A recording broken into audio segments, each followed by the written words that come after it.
Negeri Bali. Kalau PNB itu bukan teori. Betul. PNB itu adalah benar-benar praktek. Kebanyakan prakteknya 70% praktek, 30% teori. Karena PNB itu benar-benar mendampingi siswa untuk menjadikan yang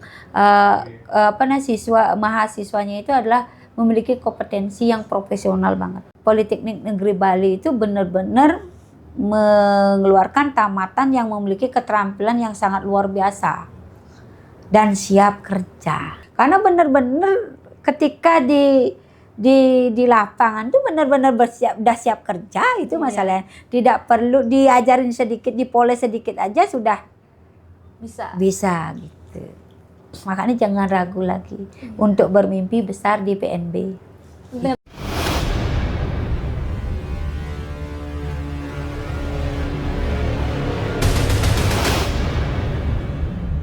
Halo Sobat JTI, salam satu frekuensi. Selamat datang di Tekno Podcast, podcast dari jurusan Teknologi Informasi Politeknik Negeri Bali.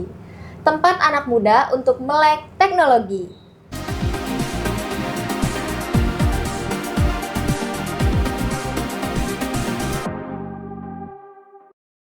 Hari ini seru banget teman-teman karena Tekno Podcast berkunjung langsung ke SMK Negeri 3 Singaraja, yang dimana sekolah ini terkenal sebagai SMK Pusat Keunggulan Tingkat Nasional. Sebelum masuk ke topik pembahasan, perkenalkan, nama saya Viana Klarinta dari Politeknik Negeri Bali dan pastinya dari jurusan tercinta yaitu jurusan Teknologi Informasi. Dan hari ini saya menemani kalian untuk mengulik lebih lanjut bagaimana sih SMK dan Politeknik Negeri Bali bisa berkolaborasi dengan baik. Hari ini juga saya nggak sendirian karena saya ditemani oleh sosok pemimpin wanita yang sangat menginspirasi, yaitu Kepala Sekolah SMK Negeri 3 Singaraja, Ibu Nyoman Nilon SPD MPD. Di episode kali ini, seperti yang saya bilang tadi, kita akan membahas bagaimana SMK dan kampus vokasi seperti Politeknik Negeri Bali bisa berkolaborasi dalam menciptakan talenta digital yang siap kerja, siap industri, dan siap bersaing secara global. Jadi buat adik-adik SMK yang masih bingung, habis ini mau lanjut kemana ya? Tonton podcast ini sampai habis ya. Tanpa berlama-lama lagi, langsung aja kita mulai obrolannya di Tekno Podcast jurusan Teknologi Informasi Politeknik Negeri Bali.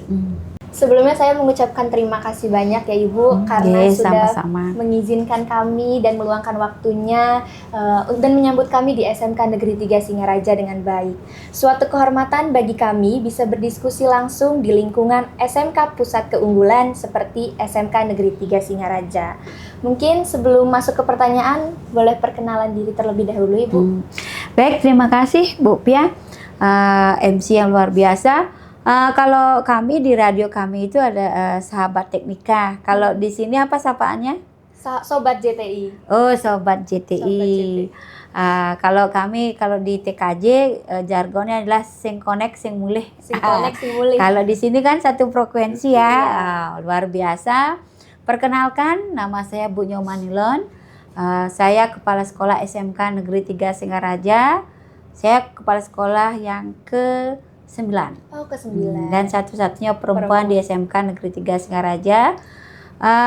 Perjalanan SMK Negeri 3 Singaraja menjadi sekolah pusat keunggulan itu adalah tidak terlepas dari sejarah SMK Negeri 3 Singaraja. SMK Negeri 3 Singaraja itu bermula dari sekolah rujukan, sekolah RSBI, sekolah pemadanan, sekolah pusat keunggulan. Terus sudah itu sekolah TEPA Pengimbasan 2024 kemarin, dan sekarang adalah sekolah revitalisasi. Jadi SMK Negeri Singaraja ini merupakan sekolah yang terbesar di Buleleng dan di Bali. Karena sekolah teknik yang murni teknik itu yang ada itu cuma 2. Itu di SMK 1 Denpasar dan di SMK Negeri 3 Singaraja. Jadi keunggulannya kita kemarin itu adalah konsentrasi pemesinan. Terus sudah itu kami walaupun kami merupakan sekolah teknik, ya kami juga tidak mau kalah saing dengan pariwisata ya. Benar. Walaupun mindset masyarakat kebanyakan ke pariwisata, kami tetap berjuang di teknik. Betul. Saya tidak mau ikut-ikutan untuk membuka jurusan pariwisata, karena ke depan itu teknik itu sangat dibutuhkan, Betul terutama tenaga-tenaga engineering. Seperti itu Bu Pia. Iya.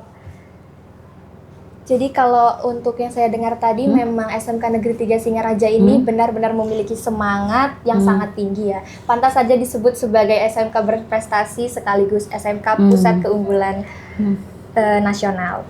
Ngomong-ngomong soal semangat Ibu, apalagi di dunia teknologi informasi ini, teknologi kan semakin berkembang dan pastinya daya saing juga sangat ketat. Menurut Ibu, apa kunci utama sehingga SMK bisa konsisten melahirkan lulusan yang kompeten dan siap bersaing di level global?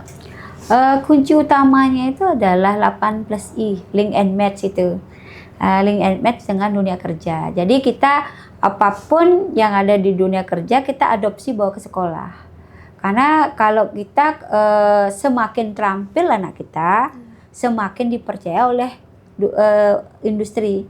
Tapi kalau anak kita tidak terampil kan tidak diterima oleh industri. Jadi apapun kita menerapkan link and match itu di sekolah, 8+I, salah satunya itu adalah sinkronisasi kurikulum, kunjungan industri, update teknologi, guru tamu dari industri, guru kami magang ke industri, terus dah itu ada beasiswa dari industri. Budaya kerja dari industri kita terapkan di sekolah. Itulah yang menjadi konsistensi yang utama dari sekolah ini. Kemudian kita juga menerapkan TEPA Teaching Factory dari industri di sekolah ini. Terus ini karakter siswa. Nah, kalau misalnya karakter siswanya tidak bagus, otomatis pembelajaran nggak bagus ya.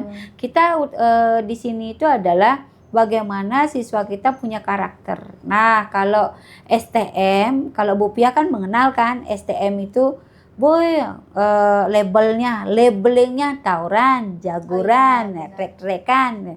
Tetapi bagaimana saya di sini dengan guru, pegawai dan siswa berkolaborasi untuk merubah labeling itu. Sedikit tidaknya ada perubahan lah. Jadi kita dari karakter siswa. Karena kalau karakter siswa kita bagus, otomatis akan berpengaruh ketika anak-anak itu PKL, ketika anak-anak itu bekerja di industri. Jadi siswa kami itu 650 sudah berdiri di lapangan untuk mengikuti kegiatan. Kalau mungkin orang bilang apel pagi, kalau saya morning briefing. Kita mengadopsi budaya kerja dari industri gitu. Berarti dari yang tadi saya dengar bahwa kunci utamanya adalah konsistensi dan karakter dari si murid-murid tersebut. Dari yang saya dengar tadi, Bu, berarti Dari yang saya dengar tadi, pastinya itu juga termasuk dari visi SMK Negeri 3 Singaraja. Yang saya dengar juga visi dari SMK 3 Singaraja ini sangat menarik, yaitu menjadi sekolah teknologi unggul berwawasan global. Nah, di era digital saat ini, seberapa penting peran teknologi informasi dalam menyiapkan lulusan SMK agar nanti adik-adik tidak hanya siap kerja, tapi juga bisa beradaptasi dengan teknologi yang akan semakin berkembang? Mungkin di sini visi kami itu kenapa menjadi sekolah teknologi unggul, karena kami ingin memunculkan teknologinya.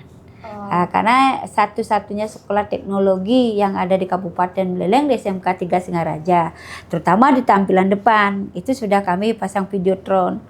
Itu pagar otomatis itu, walaupun masih sistem DC, nanti saya perbaiki lagi. Itu untuk mencerminkan SMK Negeri 3 Singaraja menjadi sekolah teknologi unggul. Nah, tamatan kompeten bagaimana nanti setelah tamat dari SMK 3 Singaraja, tamatan kami itu bisa BMW, bekerja, melanjutkan, dan berwirausaha. Tidak hanya bekerja saja, tetapi kami juga ingin tamatan kami melanjutkan ke jenjang lebih tinggi lagi. Terus misalnya yang ada punya cita-cita berwirausaha dengan berlandasan Trihita Karana, artinya bagaimana kita di Bali itu teknologi itu harus seimbang, Betul. fleksibel dan lain sebagainya, baik dari ke atas, ke samping maupun ke bawah. Kita tidak boleh hanya mementingkan diri kita sendiri. Itu seperti itu. Terus sudah itu di era digital, bagaimana teknologi informasi ini perannya sangat krusial. Teknologi bukan lagi sekedar alat bantu, tetapi sudah menjadi ekosistem belajar. Nah, melalui pemanfaatan teknologi, siswa SMK di sini dilatih berpikir kritis, kreatif, adaptif terhadap perubahan yang sangat cepat. Nah, perubahan teknologi itu kan bisa bukan hitungan jam sekarang kan, hitungan menit kan. Benar. Nah, saya bentengi murid saya dengan literasi digital. Literasi digital yang kuat, lulusan tidak hanya siap kerja hari ini, tetapi juga siap dengan pekerjaan-pekerjaan baru di masa depan. Kita kan nanti menghasilkan lulusan tidak hanya siap bekerja hari ini, karena perkembangan teknologi A bisa berubah B. Contoh, kalau dulu mungkin motor dengan karburator misalnya, sekarang kan tidak tahu ke depan apakah masih dengan karburator, apakah dengan teknologi listrik dan lain sebagainya. Seperti itu Bu Fia. Berarti Ibu tidak hanya mencetuskan bahwa anak-anak murid Ibu harus melanjutkan bekerja, tapi bisa melanjutkan untuk ke kuliah ataupun wirausaha. Ya, seperti tahun ini kan anak-anak saya sudah banyak kuliah. Karena kami dari fase E, kelas 10, sudah mendampingi untuk supaya anak-anak kami dibimbing bagi yang melanjutkan kuliah. Kan kita adakan tes minat itu. Oh, berarti langsung penjuruan. Ya, siapa yang melanjutkan kuliah, bekerja dan sebagainya, yang bekerja dibimbing di TEFA dan kewirausahaan. Kalau yang melanjutkan, saya suruh bimbing untuk guru matematika, bahasa Inggris ya, supaya nilainya tinggi. Betul. Ya, itu. Tapi sejauh ini dari pengalaman Ibu, apa tantangan terbesar lulusan SMK ketika ingin masuk ke dunia kerja global atau industri berbasis teknologi? Tantangan terbesarnya itu adalah perubahan teknologi. Ya, perubahan teknologi itu sendiri tuntutan soft skill. Soft skill itu adalah karakter siswa. Nah, kenapa saya bilang tentang karakter siswa? Kalau dulu kita di sekolah apapun tuh masih hormat. Sekarang itu bagaimana kita membimbing siswa kita itu soft skillnya bagus. Karena kan tidak hard skill. Kalau dulu kan tuntutannya hard skill aja, keterampilan kan. Tapi sekarang kan tidak keterampilan saja. Bagaimana siswa itu ketika melayani konsumen, soft skillnya, attitude-nya yang bagus. Supaya dia tidak langsung ngomong ngaprak kan. Cara bahasa Belelengnya istilahnya ngaprak ngomongnya. Bagaimana soft skillnya itu yang diutamakan oleh siswa tersebut. Itu kita mencetak karakter. Karena di sini di dunia kerja tidak hanya mencari orang yang bisa bekerja saja, tetapi mau belajar, mampu berkomunikasi kan begitu, bekerja dalam tim dan memiliki mental tangguh. Mental tangguh itu seperti program saya di sini itu adalah saya ingin membawa SMK Negeri 3 Singaraja itu adalah sekolah transformasi untuk menjadi sekolah grow mindset dan resiliensi entrepreneur vokasi. Resiliensi itu adalah bagaimana kita menciptakan, kalau grow mindset kan berpikir tumbuh. Kalau resiliensi bagaimana kita menciptakan siswa kita itu selain dia berpikir bertumbuh tetapi mempunyai jiwa yang tangguh, kuat ketika berada di lapangan. Kalau di sekolah kan ada gurunya kan yang mendampingi. Tetapi ketika PKL atau sudah berada di lapangan bekerja di dunia nyata, dia tidak menjadi siswa yang strawberry lagi. Tetapi bagaimana menjadi siswa yang tangguh terhadap pekerjaan tersebut gitu. Menarik sekali Ibu. Karena memang zaman sekarang masih banyak anak-anak muda yang dia tangguh hanya di sekolah saja, tapi giliran masuk ke dunia kerja langsung susah. Makanya itu salah satu program kita itu adalah bagaimana menjadikan tamatan itu tidak hanya bekerja melanjutkan berwirausaha, tetapi siap bekerja dengan jiwa yang tangguh, kuat gitu terhadap pekerjaan yang dihadapi gitu. Berarti untuk tantangan utamanya? Tantangan utamanya kita adalah tamatannya.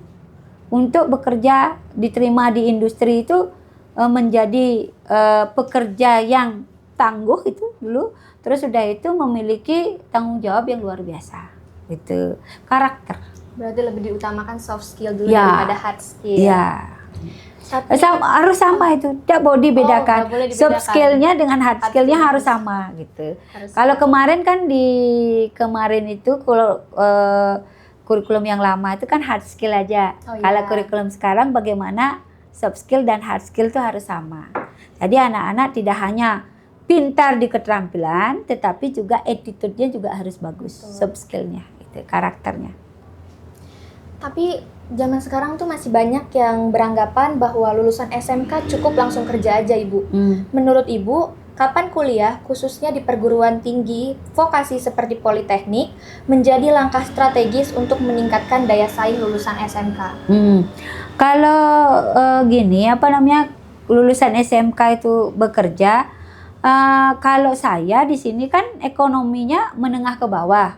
Saya dukung bekerja, tetapi sambil kuliah. Oh, Gitu. Makanya kemarin itu saya sempat menjelaskan kepada siswa saya, nanti kalau anak-anak bekerja di Denpasar, tolong sambil kuliah bisa di PNB, sekolah vokasi dan lain sebagainya, supaya anak-anak bisa melanjutkan. Kalau misalnya anak-anak tidak bekerja, karena di Indonesia itu masih pakai ijazah Betul, untuk mencari kerja. Betul. Jadi tetap kita mengarahkan, ketika pun anak-anak saya bekerja, diingatkan lagi untuk kuliah, sambil kuliah. Gitu. Berarti Ibu menyarankan juga untuk masuk ke Politeknik Negeri Ya, karena di Politeknik Negeri Bali itu kan sekolah vokasi di Bali. Iya. Dan keunggulannya banyak. Iya. Itu yang menyebabkan apakah bisa dia ngatur jadwal, kan bisa istilahnya. Betul sekali, Bu. Tuh. Sebagai Kepala SMK Pusat Keunggulan, bagaimana pandangan Ibu terhadap peran Politeknik Negeri Bali, khususnya jurusan Teknologi Informasi, dalam melanjutkan estafet pendidikan vokasi dari SMK ke jenjang yang lebih tinggi? Kalau saya memandang PNB itu khususnya jurusan Teknologi Informasi sebagai mitra strategis bagi sekolah kami dalam melanjutkan estafet pendidikan vokasi. Karena PNB itu kan sekolah vokasi di Bali kan, dengan segala programnya dan kami sangat nyambung. Kenapa? Kami jurusan teknik. Iya, betul. Gitu. Terus dari itu PNB memiliki kekuatan pada pendidikan berbasis praktek, teknologi yang mutakhir dan jejaring industri yang kuat. Terus sudah itu ini sejalan dengan spirit SMK Pusat Keunggulan, sehingga transisi lulusan SMK jenjang lebih tinggi menjadi lebih mulus dan relevan. Karena di situ disediakan bahwa di PNB itu adalah ketika anak-anak magang PKL itu loh, kalau di kuliah kan magang namanya. Betul. Itu adalah kita disediakan dihubungkan dengan industri-industri yang luar biasa. Jadi anak-anak itu praktiknya luar biasa. Makanya ketika anak-anak di sini ingin melanjutkan kuliah, kami sarankan untuk ke Politeknik Negeri Bali itu. Karena sesuai dengan sejalan dengan apa yang didapat di SMK gitu. Satu frekuensi ya, Ibu? Ya, seperti salamnya satu Iya, frekuensi. satu frekuensi. Ya, oke. Kalau menurut Ibu, kompetensi apa dari siswa SMK, terutama yang berbasis teknologi, yang paling nyambung dan potensial dikembangkan lebih jauh di jurusan Teknologi Informasi Politeknik Negeri Bali?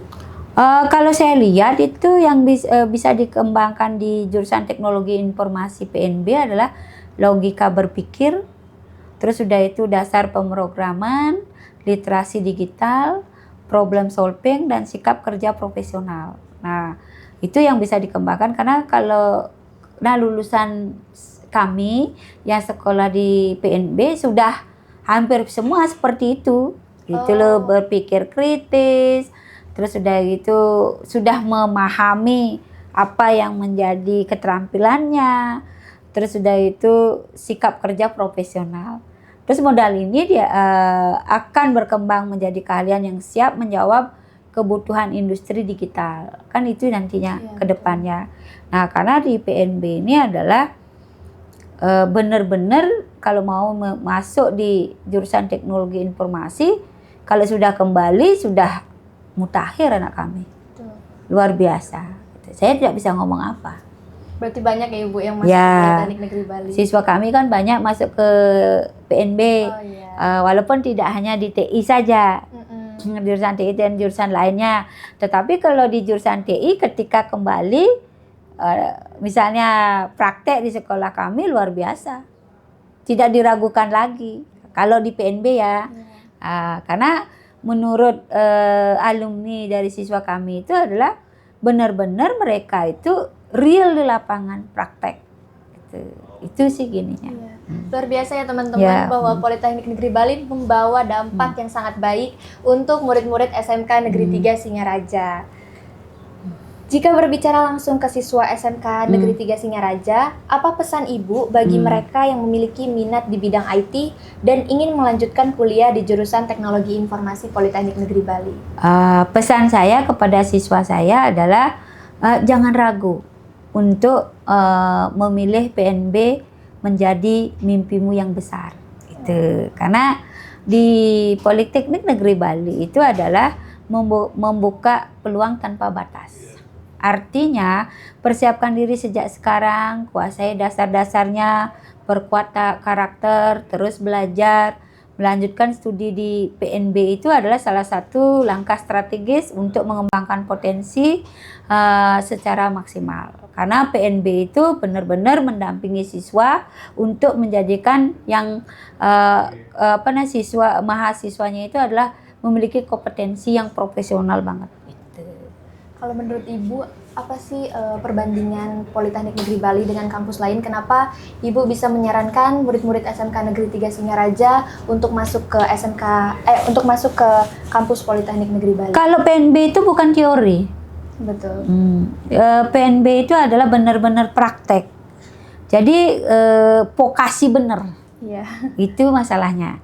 Jadi kalau di PNB itu kebanyakan prakteknya, 70% praktek, 30% teori. Kalau itu yang saya lihat. Kalau untuk teknik ya, bukan saya gimana, karena Politeknik Negeri Bali itu benar-benar mengeluarkan tamatan yang memiliki keterampilan yang sangat luar biasa dan siap kerja. Itu masalahnya. Iya. Gitu.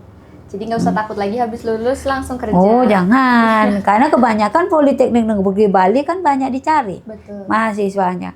Karena benar-benar ketika di lapangan tuh benar-benar udah siap kerja, itu masalahnya. Tidak perlu diajarin sedikit, dipoles sedikit aja sudah bisa gitu.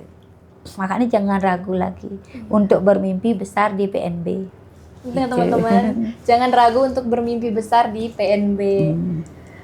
SMK 3 Singaraja maupun PNB kan sama-sama mengedepankan karakter dan nilai lokal. Menurut Ibu, seberapa penting nilai Trihita Karana diterapkan dalam dunia teknologi dan industri digital saat ini?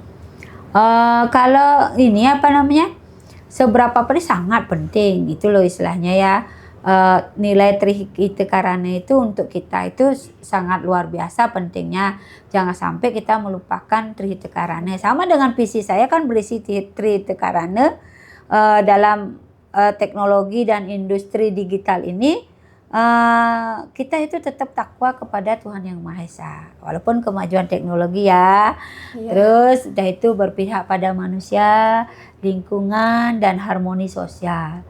Dengan menerapkan nilai ini, kita tidak hanya mencetak talenta digital yang cerdas, kan teknologi itu kan menciptakan talenta yang cerdas, tetapi juga beretika, berbudaya, dan bertanggung jawab dalam menggunakan teknologi. Itu maksudnya.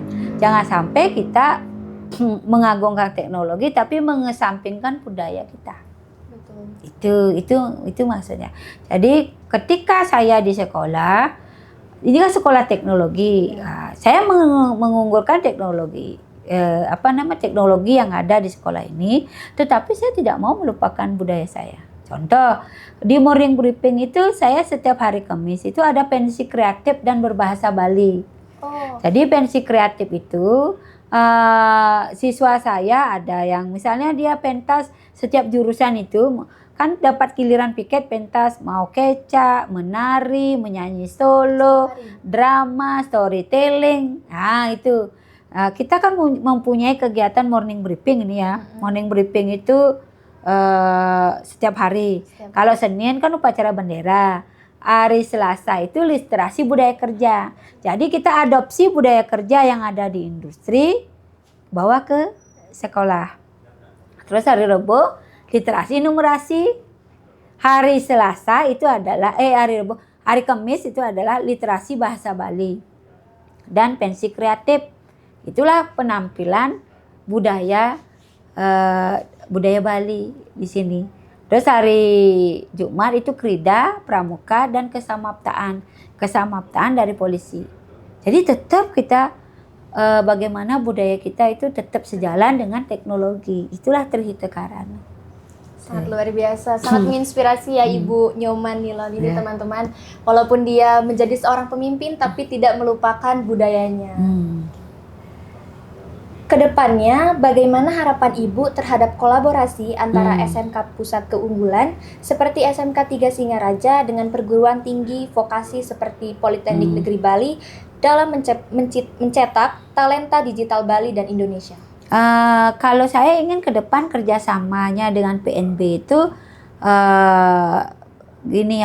sinkronisasi kurikulum. Ingin memadukan bagaimana kurikulum di PNB dengan di SMK, kan seperti itu. Terus sudah itu juga riset terapan. Apa riset terapan yang dikembangkan PNB dan juga PNB itu membimbing riset terapan yang ada di sekolah ini gitu. Kemudian ada guru tamu dari PNB, pengembangan talenta digital lokal misalnya. Terus kalau kolaborasi dalam mencetak SDM yang unggul.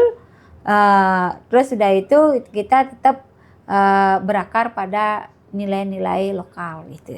Itu sih kedepannya saya inginkan bagaimana PNB dengan proyeknya, apakah bisa diterapkan di sekolah, apakah saya punya riset terapan, apakah PNB bisa membimbing seperti itu. Jadi kalau memang SMK Negeri 3 Singaraja ini berkolaborasi dengan Politeknik Negeri Bali sangat relevan ya untuk menciptakan talenta digital. Ya, terutama kan guru tamu. Oh ya. Guru tamunya bisa dari PNB, kan luar biasa. Jadi strategi di dunia industri kan PNB kan sudah tahu bisa diterapkan kepada siswa kami. Betul. Terakhir Ibu, boleh satu kalimat motivasi untuk calon mahasiswa baru mengapa melanjutkan studi di jurusan Teknologi Informasi Politeknik Negeri Bali bisa menjadi pilihan tepat bagi lulusan SMK di era digital? Itulah, jangan ragu untuk bermimpi besar di PNB. Karena PNB itu adalah kampus vokasi yang luar biasa di Bali yang memiliki talenta digital yang terampil, berkarakter dan siap menghadapi masa depan. Terutama adalah ketika tamatan itu adalah siap bekerja profesional. Seperti itu. Kalau saya pun misalnya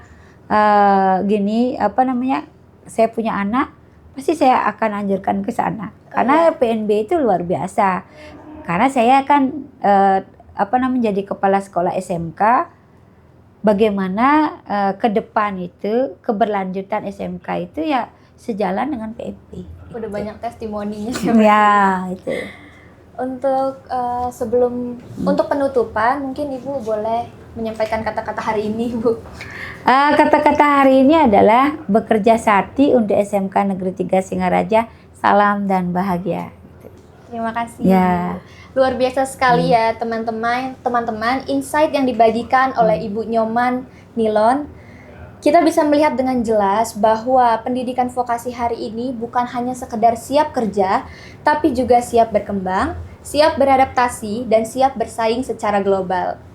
Bagi teman-teman siswa SMK, khususnya yang memiliki minat di bidang teknologi, jangan ragu untuk melanjutkan studi di jurusan Teknologi Informasi Politeknik Negeri Bali, karena ini bisa menjadi langkah strategis untuk mengupgrade skill, memperluas wawasan, dan memperkuat kesiapan masuk ke dunia industri digital. Bahkan tadi sudah disarankan langsung oleh Ibu Kepala Sekolah Negeri 3 Singaraja.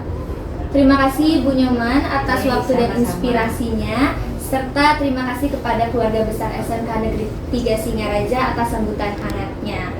Jangan lupa terus untuk ikuti podcast Tekno dan follow semua akun media sosial dari jurusan Teknologi Informasi Politeknik Negeri Bali, karena kami akan terus hadir untuk membawakan cerita, inspirasi, dan peluang dari dunia teknologi dan pendidikan vokasi. JTI, salam satu frekuensi. Politeknik Negeri Bali, kuliah tepat, kerja cepat, PNB pasti.